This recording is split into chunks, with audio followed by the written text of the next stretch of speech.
Stigmas in Epilepsy through Video Narratives. And I have no disclosures. So some of the learning objectives for today is to understand the historical origins of stigma in epilepsy, to identify the challenges stigma presents to barriers in care, to recognize the utility of video narratives as an educational tool to dismantle stigmas in epilepsy. So just to give you a little bit of background on the history of epilepsy. So epilepsy is actually a condition of antiquity. It was first described in Babylonian and Assyrian texts in 2000 BC. And it's just derived from the Greek verb epilepinum, which means to seize, possess, or afflict. And it's been referred to as the disease of the moon, demonism, and sacred disease. Throughout history, cultural interpretations of seizures have varied worldwide. And we're going to kind of go through the different interpretations of seizures. So in Mesoamerican history, the Aztecs, mythology, Tlazoltl, I'm sorry if I'm saying these names wrong, was revered as a symbol of fertility and the goddess of the rotting earth. She was associated with life and death as she purified soil from new life. She's often depicted with black around her mouth and as the eater of filth and the eater of sins. And a little known fact is that she was also known as the Aztec goddess of epilepsy. So this is an artwork called In the Aztec Goddess of Tlazoltl. She's depicted bringing disease upon a person. So on one hand, she's actually holding maize cobs, which is a symbol of life. And then in the other hand, she's holding a rattle, which is a symbol of both fertility and affliction of illness. It kind of represents the dual nature of her being able to bear cured seizures and also bring on seizures upon people. And kind of similarly in the similar region, in the Incan Empire, we have trepanation, which was basically the very the neurosurgical prehistoric equivalent of creating burr holes in the skull was a common practice in the high Andes of Peru. And this is the treatment for epilepsy, for trauma, mental illness, and headaches. And this was seen as early as the 5th century BC, and it later spread to the Incan Empire, which actually has the world's highest concentration of trephine skulls, which were found in Peru. And if you look at the image below, this is a trephine skull from the pre-Columbian period, and it actually doesn't show any signs of trauma. And there's presence of bone apposition suggests that this patient actually survived post-procedure for a pretty long time, which is pretty remarkable for a procedure historically without any, antibiotics and without the modern conveniences that we have today. And then in this other artwork here from 1959, it's showing kind of a depiction of what we think would have been what a surgery was like back in the day, where they might have given them some cocoa leaves maybe for some anesthetics and then kind of just gone in and did the procedure. And, trepanation wasn't just in the Mesoamerican area, it was also in Europe. And in the 12th century, this Latin manuscript shows a painting. It's called Epilepticus sic curabitur, which kind of translates to the way to cure an epilepticus. And in this, epilepticus is referring to a person with epilepsy. And here, this person is undergoing trepanation and cauterization. So trepanation and trephination were both kind of similarly the same procedure. They're synonyms for burr holes in the skull. And they were considered the first-line surgical treatment for epilepsy. And then cauterization was the second-line treatment after trepanation. And this was used in the Middle Ages also as a treatment for epilepsy. And this is on display at the British Museum in London. And cauterization also wasn't just limited to Europe in the Middle Ages. It was also seen in the Ottoman Empire. So in this text, this is from the Turkish surgeon, Dr. Safareddin Sabanuklu's 15th century medical text, which roughly translates to imperial surgery. He describes treating olfactory auras with herbal mixtures. And if they were still persistent, then he described using iron cauterization to treat that. And he draws himself treating seizures, olfactory auras in a patient. And we're kind of moving into the Greeks here. So in Greek mythology, epilepsy kind of represented the cycle of death and rebirth, which is seen in this artwork from a chapter in Bartholomew the English's book, Characteristics. Um, and this chapter is entitled Serious Scourge, the Physicians Called Epilepsiae. And Jesus, he's not depicted here, but you see the man who's fallen. Jesus Christ is depicted healing a man who's fallen from Lehalt Mal, which is a divine wrath, and it's a seizure. He's seen frothing from the mouth, and there's a lot of symbolism here. So tonus is evocative of a transient rigor mortis followed by renewal. And this is depicted by the hyacinths that are blooming. This symbolizes the goddess Persephone escaping from the underworld, and Hyacinthos, which is a pre-Hellenic god who was struck in the head with a discus and later reborn in the form of hyacinths. And another famous figure in Greek history that we can't, talk about Greek history without mentioning is Hippocrates. And he was kind of a rebel in the sense that he introduced this revolutionary concept on sacred disease of epilepsy as a physiologic disorder of the brain and not just of a spiritual disorder. And he stated that those who first attributed a sacred character to this malady were like magicians, purifiers, charlatans, and quacks of our own day, men who claim great piety and superior knowledge. Being at a loss and having no treatment which would help, they concealed and sheltered themselves behind superstition and called this illness sacred, in order that their utter ignorance might not manifest. And this is a screen print from 1959 that depicts Hippocrates healing a young sick boy. Now, Hippocrates not only mentioned, observed that maybe epilepsy was a physiologic disorder of the brain, but he also noticed that there was stigma associated with epilepsy. And he mentioned that people have a presentiment when an attack is imminent and run away from men, home, if their house be near, if not to the most deserted spot where the fewest people will see the fall and immediately hide their heads. This is the result of shame at their malady, and not, as many hold, a fear of the divine. And this is a mural painting in a crypt in Italy from the 12th century that depicts Hippocrates and Galen. And in Renaissance Europe, so Hippocrates was kind of the one person who looked at this in a little different lens, but Renaissance Europe kind of held the similar sentiment to the rest of Europe, in that seizures were treated as a spiritual exorcism. And this is a painting from Raphael de Sanzio's The Transfiguration, which was painted from 1516 to 1520. And if you look right here, I don't know if you can see my pointer. So Jesus is above, and this young boy in the audience, he's amongst the apostles. He's actually seizing. He in the crowd below. His gaze is deviated, his arm is extended, he has cyanotic lips, and Jesus is kind of above, and he's exorcising the evil spirit with divine intervention above. And this was kind of the similar theme that you see throughout history and across all different cultures that we've mentioned so far. Now, we recently celebrated Valentine's Day, and a little known fact that even though, St. Valentine's, for which the holiday was named, he was a physician, he was a priest, he was a bishop, but he was also the patron saint of epilepsy.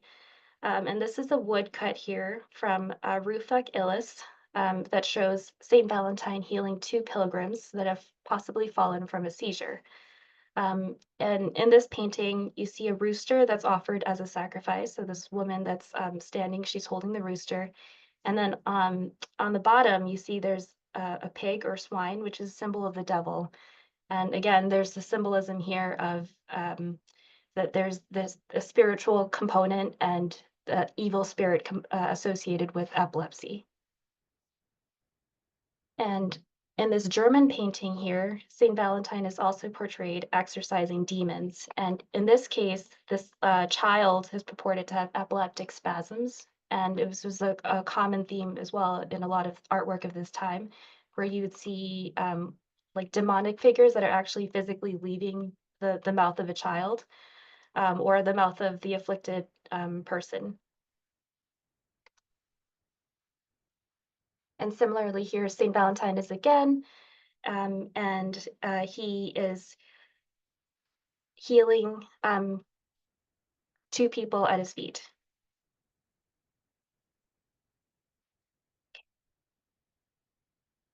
So Vincent van Gogh was a famous, Dutch post-impressionist painter, and he was actually purported, he had a lot of illnesses that he was purported to have, but one of which was temporal lobe epilepsy. And this was a 1965 painting of a person with epilepsy who portrayed Vincent van Gogh having a seizure. And in this, his right leg is tonically extended, his arms are contracted, and his head is turned right with eyes open. And there's symbolism here with the blackbirds in the background as a symbol of, the plague-ridden spirits. And this painting is actually on display at the German Epilepsy Museum. Now, for the most part, epilepsy was displayed in a mostly negative light, but rarely it was portrayed positively. And in this book in 1872 in Victorian England, this novel Poor Miss Finch by Wilkie Collins, a young man, is depicted with post-traumatic epilepsy, actually in a pretty positive light. Um, this shows him you see the blue discoloration of his skin was caused by silver nitrate, which was a treatment at the time for his epilepsy. And then in the background, you see there's figures of him in different stages of a seizure. It actually portrays his plight with epilepsy in a sympathetic fashion, and he actually does have a good personal outcome in his love life throughout this novel. And kind of coming a little more into contemporary times, we have this 1998 book by Anne Federman, The Spirit Catches You and You Fall Down, Among Child's, Her American Doctors and the Collision of Two Cultures. A Hmong child with Lennox-Gastaut syndrome is shuffled between two vastly different treatment approaches to intractable epilepsy based on cultural values. So this is interesting because in Hmong culture, seizures are both revered as a gift of higher spiritual awareness that are often only endowed upon shaman to be nurtured and cultivated, and shaman are highly respected people in their community. And at the same time, they're also seen as demonic possessions of the soul by displeased ancestors or spirits. And again, they're healed by shaman and traditional medicine. So while the American doctors were trying to treat her epilepsy with anti-seizure medications, her parents were trying to heal her spirit with traditional medicine. And this shows like the kind of the tragic outcome of these two conflicting worlds and on this patient. So, looking at across time and, across history and all these different cultures, some common themes that we've seen so far are that seizures are seen as a transient state between life and death, even though there are different various interpretations of spirituality and treatments. Um, and how seizures can resemble demonic or spiritual possessions. There's the common theme of, the tonic stiffening and impaired awareness that often mimic death, followed by resolution and arousal that represent rebirth and life. So really this comes to the question, what is a seizure? So a seizure is a transient occurrence of abnormal excessive or synchronous neuronal activity in the brain, resulting in an altered state. It can be provoked if it occurs within 7 days of an inciting event. And some examples of this include a stroke, a traumatic brain injury, it can be a central nervous system infection, or it can be unprovoked if it occurs in the absence of any inciting event. The International League Against Epilepsy defines a diagnosis of epilepsy if any one of these following criteria are met. at least 2 unprovoked seizures occurring more than 24 hours apart, 1 unprovoked seizure in a person with a high recurrence risk, and this is defined as at least 60% in 10 years, or a diagnosis of an epilepsy syndrome. So some background on epilepsy. Why do we care? It's the fourth most common neurological disorder worldwide, and it affects 50 million people globally. And 5 million people are diagnosed annually. In high income countries, 49 per 100,000 people are diagnosed each year, compared to 139 per 100,000 people in low and middle income countries diagnosed annually. And this is because there's a higher risk of neurocysticercosis, like CNS infections, malaria, birth-related injuries, traumatic injuries, and overall just not as good healthcare in those countries. People with epilepsy also have 3 times the higher risk of premature death than the general population, and this can be related to prolonged seizures, falls, drowning, burning, or other accidents. And what's also notable is that people with epilepsy also have higher rates of anxiety, depression, and other mental health disorders. So we mentioned stigma, and I think it's to give a little bit of more of a background on stigma. So stigma is derived from the Greek word stigma. It's just written in Greek, which translates roughly to mark or puncture, and the Latin verb instigere, which means to urge or instigate. So if you take those two definitions together, stigma urges action and discrimination against the stigmatized person.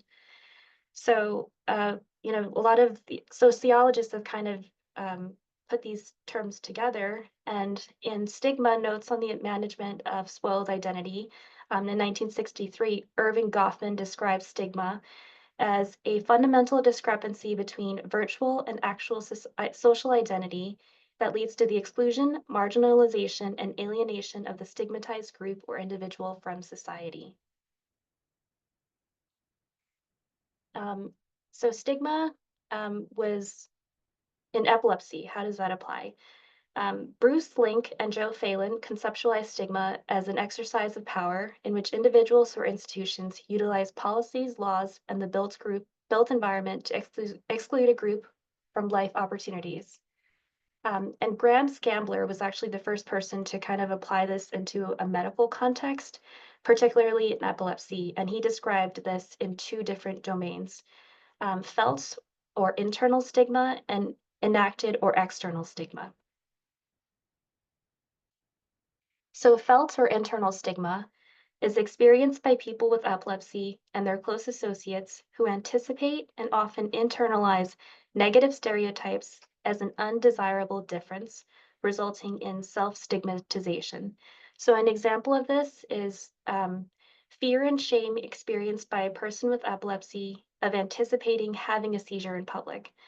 Um, this is often higher, so felt internal stigma is often higher in newly diagnosed patients with epilepsy, and it's associated with more recent and frequent seizures, lower educational level, less knowledge about epilepsy, younger age of epilepsy onset or longer duration, increased risk of anxiety and depression, and impaired quality of life.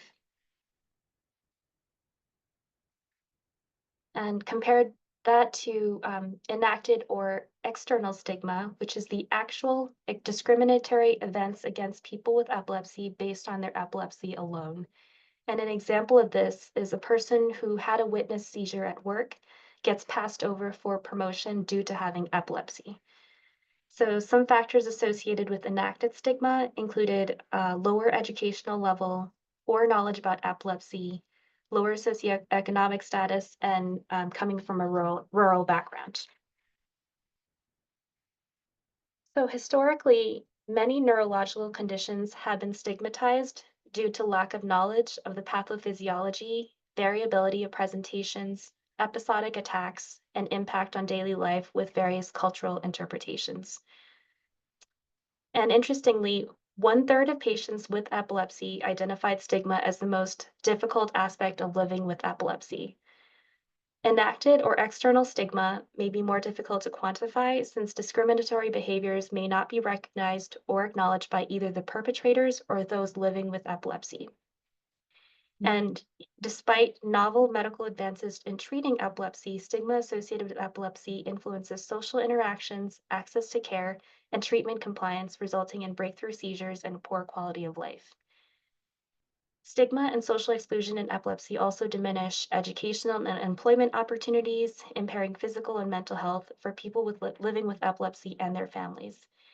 And, epilepsy is a chronic condition and it accounts for more than 0.5% of the global burden of disease. So it has a significant economic impact on healthcare needs and on lost work productivity. So, distinct from stigma, there are also attitudes towards epilepsy. And attitudes are defined as a behavior pattern, anticipatory set or tendency, predisposition, or specific adjustment to designated social situations, or more simply, a conditioned response to social stimuli.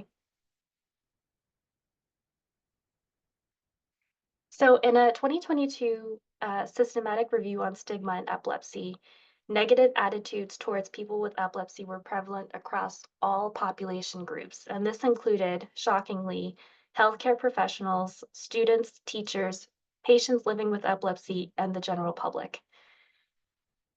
So, reluctance to allow socialization. Some common themes were reluctance to allow children to socialize or marry someone with epilepsy, the belief that epilepsy is contagious, rejecting friendships or relationships with people with epilepsy for various reasons, including strong cultural or religious beliefs, and the burden of the responsibility of not knowing how to manage a seizure. And compared to other chronic medical conditions that are highly stigmatized, such as AIDS, diabetes, or asthma, more individuals were reluctant to befriend people with epilepsy. In one study, many family physicians even stated that people with epilepsy should avoid demanding work, would not be able to contribute to society, and disagreed on whether they should be free to marry and/or have children. Positive attitudes in this study were associated uh, with those who knew someone with epilepsy, had higher levels of education, females, older age, from an urban environment, and from a higher socioeconomic status based on income. And friends and relatives of people with epilepsy had better attitudes towards people with epilepsy than the general population.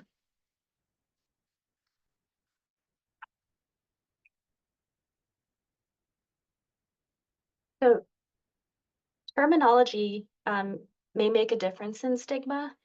And there was one study that found that the term epileptic was associated with significantly worse stigma scores than the term people with epilepsy. However, when they repeated the same study, which was initially done in a Brazilian study, in a study in the UK, there was no difference in stigma scores. And The term epilepsy was also more positively perceived than seizure disorder or seizure condition in a US study of employers with fictional job applicants. So, some of the premise for our current study is looking at video based interventions. And video based epilepsy educational interventions have been shown to improve attitudes and knowledge about epilepsy and reduce epilepsy stigma long term. There have been some studies on children ages 9 to 11 who watched an educational video on epilepsy that have shown a statistically significant reduction in epilepsy-related stigma with persistently positive attitudes and improved epilepsy knowledge long-term compared to controls who did not watch the videos. Similarly, there was a public service announcement video in another study that was demonstrating first aid for seizures, that it was an effective tool in instilling knowledge and positive attitudes about epilepsy. And this was in Canadian children ages 9 to 11. And in this study, they controlled for possible confounding factors such as gender, socioeconomic status, language spoken at home, school type and size, and baseline familiarity with epilepsy. And extrapolating all of that into the adult population, video-based educational tools were also found to be effective in increasing knowledge and decreasing negative stereotypes about epilepsy in Australian and Japanese university students, with the largest percentage reductions in personal fear and social avoidance in individuals with epilepsy post-video intervention. Um, so this brings us to our project. And I do want to say that we just got IRB approval a week and a half ago, and this was the data that we have for our project is very limited. So I want to just apologize for that ahead of time. But our project so far, this is the objective. The overall objective is to compile a portfolio of diverse video patient narratives into a composite video, which will be utilized as an educational intervention to determine if viewing the video narratives of people with epilepsy can change patients' perceptions of stigma in epilepsy. So we're going to divide it into two parts. Part one is recording the videos, and then part two will be showing the videos and kind of assessing for the intervention.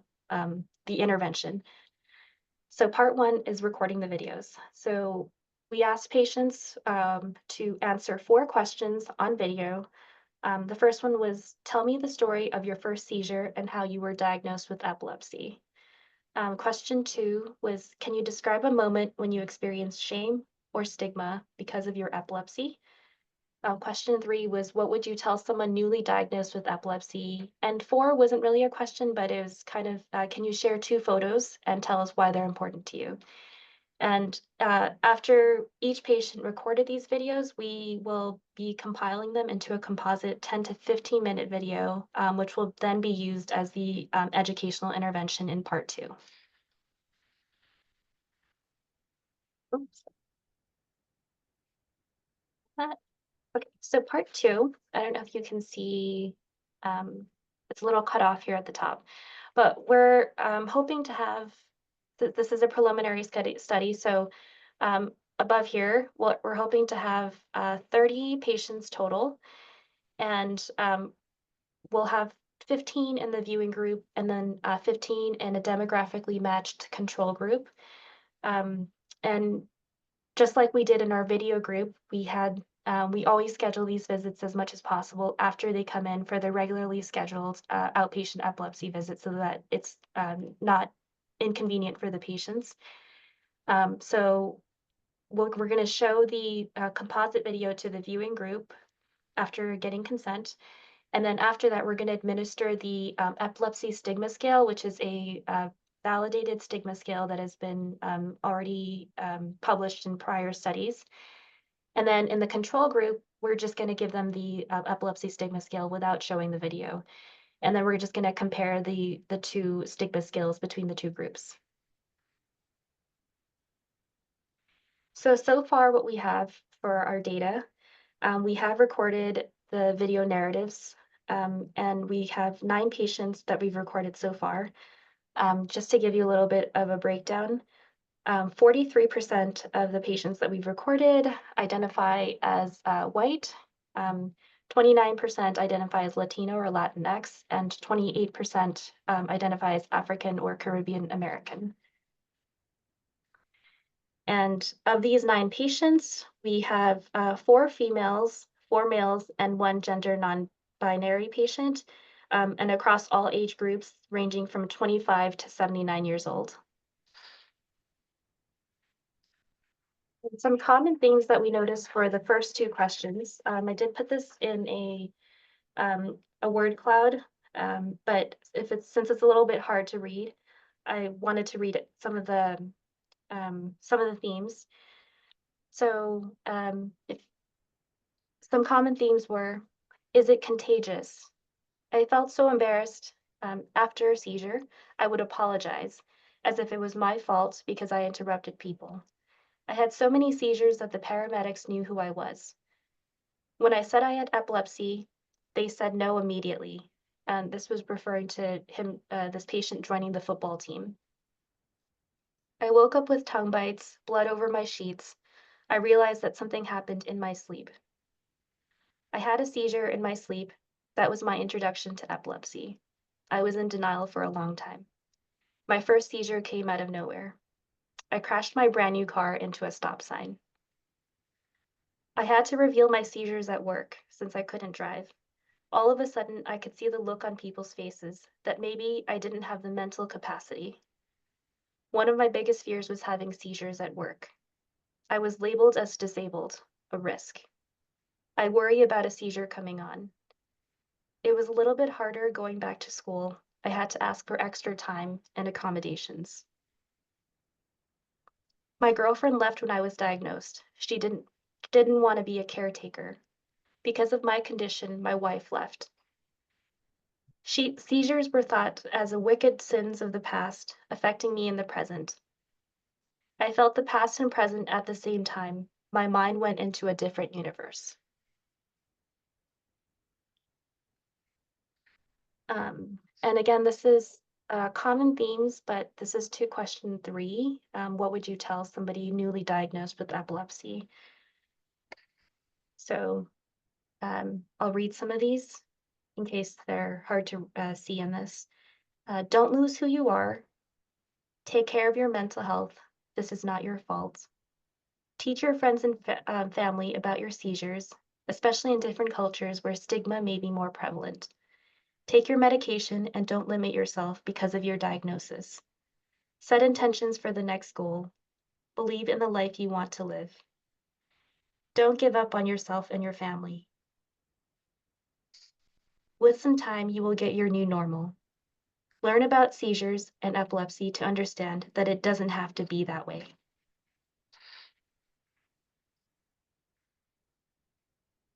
So, as I mentioned, we have kind of some of the next steps to go since we just got approval. We're going to be compiling these videos into a composite video and then showing them to the viewing group and administering the stigma scale to them, and then also to administering the epilepsy stigma scale to a demographically matched control group, and then analyzing the data.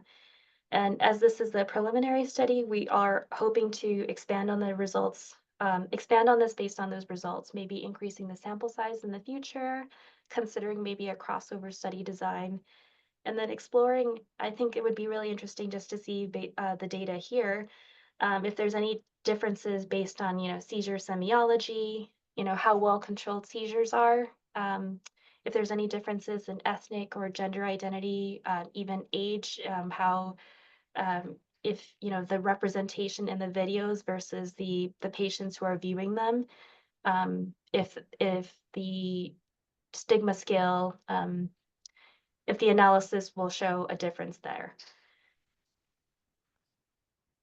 And then just some conclusions. Epilepsy, we've seen from historically, and then even today, looking at the patient experiences that we've had so far, which reflects, I think, modern times. It is a reflection of societal values and perceptions, and patients are still identifying stigma as the most difficult aspect of living with epilepsy. Um, Despite innovative advances in treating epilepsy, stigma associated with epilepsy not only impairs social interactions, it hinders access to care and treatment compliance, resulting in breakthrough seizures and poor quality of life. Stigma and social exclusion in epilepsy diminish educational and employment opportunities, impairing physical and mental health for people living with epilepsy and their families. And again, this is, as epilepsy accounts for more than 0.5% of the global disease burden, it has significant public health and economic implications on an individual and on a societal level. And these are my references. And I just want to say thank you to all of the patients who generously contributed their time to share their stories. Dr. Marcuse, Dr. Fields, Dr. Shanker, Dina Onome, Dina Bolden, Onome Eka. the program for postgraduate trainees, the future academic clinician-educators, and the Institute for Medical Education for all of their support in making this possible and for giving me the opportunity to present today. And at this time, I will open it up for any questions.